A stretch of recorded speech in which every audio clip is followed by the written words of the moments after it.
Sachin Tendulkar, god of cricket. 1989 সালের ঘটনা। Bharat Pakistan test match. প্রথম ইনিংসে টসে হেরে ব্যাটিংয়ে পাকিস্তান এবং ইনিংস শেষে সংগ্রহ করে 409 রান।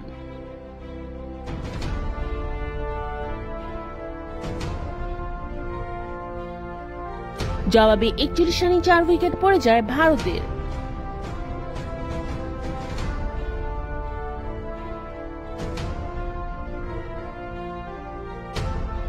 তখন ব্যাটিংয়ে নামেন একজন কিশোর, যার বয়স মাত্র 16 বছর। ব্যাটিংয়ে নেমেই ওয়াকার ইউনুসের একটি বলে মাথায় আঘাত পান সেই কিশোর। কি মনে হয় আপনার? রিটায়ার্ড হার্ট হয়ে মাঠ ছেড়েছিল সেই কিশোর, নাকি ভয় পেয়ে গিয়েছিল সেই কিশোর মন? না, আপনি যদি মনে করে থাকেন এই দুটোর একটাও হয়েছিল সেই কিশোরের সাথে, তাহলে আপনি ভুল। লড়াই ছাড়েনি সেই কিশোর।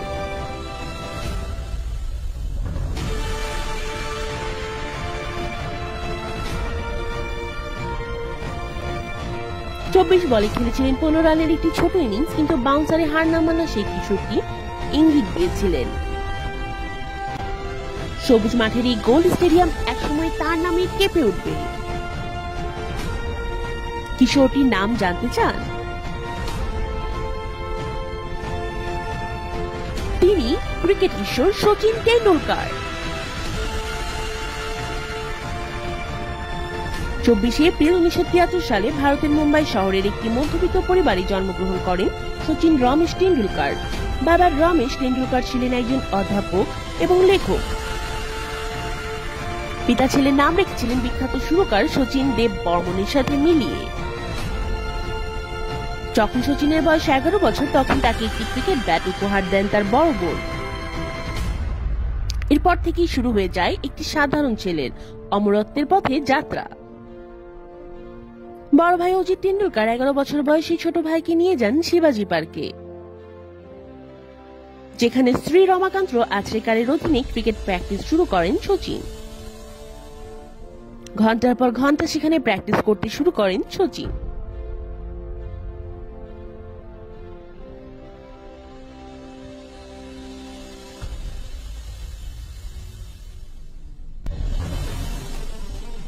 প্রতিবার শচীন নেটে যাওয়ার আগে স্ট্যাম্পে একটি কয়েন রাখতেন গুরু রমাকান্ত। শর্ত ছিল এরকম যে একমাত্র আউট না হলে সেই কয়েন পাবেন শচীন। বলা বাহুল্য, শচীন গুরুদেবের 13টি কয়েন নিজের কাছে রাখতে সক্ষম হয়েছিলেন। 14 বছর বয়সে বন্ধু বিনোদ কাম্বলির সঙ্গে 664 রানের রেকর্ড পার্টনারশিপ করেছিলেন শচীন। সেই পার্টনারশিপে 326 রান করেছিলেন শচীন টেন্ডুলকার। এর ঠিক 1 বছর পরই ফার্স্ট ক্লাস ক্রিকেটে অভিষেকেই সেঞ্চুরি করেন শচীন, যার বদৌলতে ঠিক 1 বছর পরেই আন্তর্জাতিকের দরজা খুলে যায় শচীনের। আর রেকর্ড বুকে নাম তোলেন সর্বকনিষ্ঠ টেস্ট ক্রিকেটার হিসেবে। প্রথম সেঞ্চুরি পান 1990 সালে ইংল্যান্ডের বিপক্ষে। 1992 সালে অস্ট্রেলিয়ার মাটিতে করেন জোড়া সেঞ্চুরি, যার মধ্যে একটি করেছিলেন পার্থের ওয়াকাতে, যা ক্রিকেট ইতিহাসের সবচেয়ে গতিময় পিচগুলোর একটি। ধীরে ধীরে জনপ্রিয়তা বাড়তে থাকে শচীনের। 90-এর দশকে হাজারো সমস্যায় ভুগতে থাকা ভারত শচীনের মধ্যে খুঁজতে শুরু করেছিলেন একজন অতিমানবকে। মোহাম্মদ আজহারউদ্দিনের ফিক্সিং কেলেঙ্কারিতে যেখানে ভারতীয় ক্রিকেট একজন ত্রাতাকে খুঁজছিল, শচীনের মধ্যে সেই ত্রাতাকে খুঁজে পেয়েছিলেন ভারতীয়রা। 1996 সালে বিশ্বকাপের সর্বোচ্চ রান সংগ্রাহক হন শচীন। সেই বছরই ক্যাপ্টেন্সি পান শচীন, কিন্তু দলের সেরা খেলোয়াড় যে সবসময় দলের সেরা অধিনায়ক হতে পারবে না, তার প্রমাণ ছিলেন শচীন টেন্ডুলকার। টেস্টে 25টি ম্যাচ ক্যাপ্টেন্সি করে জিতেছিলেন মাত্র 4টি ম্যাচ। 1998 সাল হয়তো সচিনের ক্যারিয়ারের সেরা বছরগুলোর একটি। সেবার অস্ট্রেলিয়ার সাথে প্রথম ডাবল সেঞ্চুরি করেন সচিন। 2001 সালে ওডিআই ক্রিকেটে 10,000 রানের গণ্ডি পার করেন সচিন এবং 2002 সালে স্যার ডন ব্র্যাডম্যানের 30টি টেস্ট সেঞ্চুরির রেকর্ড ভাঙেন সচিন। পরের বছরে বিশ্বকাপে আবারও সর্বোচ্চ রান সংগ্রাহক হন সচিন, কিন্তু কাপ অধরাই থেকে যায় সচিনের জন্য। টেন্ডুলকারদের বোলারদের উপর রাজত্ব 30 বছরের গণ্ডি পার হওয়ার পরও চলতে থাকে। বিশেষ করে শেন ওয়ার্ন কিংবা ব্রেট লিদের সামনে সচিন যেন হয়ে উঠতেন ক্ষুরধার তলোয়ার। একবার তো সাক্ষাৎকারে ওয়ার্ন বলেছিলেন তার দুঃস্বপ্ন ছিলেন সচিন। তার বলে সামনে এগিয়ে টেন্ডুলকারের ছয় যেন তার সামনে ফিরে আসতো বারবার। কিন্তু একটি অপ্রাপ্তি সব সময় সচিনের, তা হলো বিশ্বকাপ ট্রফি। 2011 সালে মহেন্দ্র সিং ধোনির দুর্দান্ত অধিনায়কত্বে এবং যুবরাজের অলরাউন্ডিং পারফরমেন্সে সচিন তার মাথার মুকুটে একমাত্র বাকি থাকা হিরেটিও চোখ করে নেন। বিশ্বকাপের মতো মঞ্চে সব মিলে 2000-এর উপর রান এবং 6টি সেঞ্চুরি ছিল তার, যা এখনো বিশ্বকাপে কোনো ক্রিকেটারের সর্বোচ্চ রান।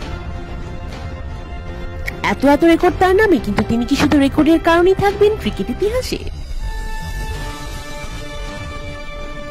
না, ক্রিকেট প্রেমীরা সচিনকে মনে রাখবেন শোয়েব আখতারের বলে স্কয়ার কাটে মারা 6-কে, মনে রাখবেন বেটলিকে স্ট্রেট ড্রাইভে মারা 4-এর জন্য, মনে রাখবেন মুরালিকে মারা পারফেক্ট সুইপের জন্য, কিংবা ওয়াকার ইউনুসের ইনসুইং এ কবজির মোচড়ে মারা 4-এর জন্য। ভারতীয় ক্রিকেটের ভার 24 বছর ধরে বয়ে বেরিয়েছেন তিনি। কত জয়, কত আনন্দের উপলক্ষ ছিলেন এই লিটল মাস্টার। তরুণদের জন্য ছিলেন একজন অনুপ্রেরণা, একজন আদর্শ।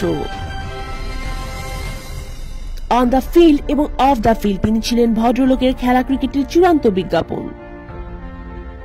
সচিন ভারতে কখনো খেলা হলে সচিন যখনই নামতেন তখনই স্লোগানে মুখরিত হয়ে যেত ভারতের ইডেন গার্ডেন কিংবা ওয়াংখেড়ে স্টেডিয়াম। 100 কোটির মানুষের এই প্রত্যাশার চাপ কি একজন সাধারণ মানুষ বয়ে বেড়াতে পারেন? সচিন ছিলেন মানুষ হয়েও একজন ঈশ্বর, যার ছোঁয়ায় বদলে গিয়েছিল ভারতের ক্রিকেট। এমনকি ভারতের উঠতি অর্থনৈতিক উন্নয়নের পেছনেও নাকি সচিনের অবদান ছিল, এমনটাও দাবি করেছিলেন ভারতের অর্থনীতিবিদেরা। সচিনের 15,921 রানের রেকর্ড মনে হয় না কেউ ভাঙতে পারবেন। তার 100টি সেঞ্চুরির রেকর্ডও হয়তো থেকে যাবে অধরা। অবশ্য রেকর্ড গড়া হয় ভাঙার জন্যই। হয়তো বিরাট কোহলির তারা অমানবিক ফর্ম যদি আরো 5-7 বছর চালিয়ে যান তাহলে হয়তো ভেঙে যাবে, কিন্তু একজন সচিনের স্ট্রেট ড্রাইভ কি আমরা কখনো ফিরে পাবো?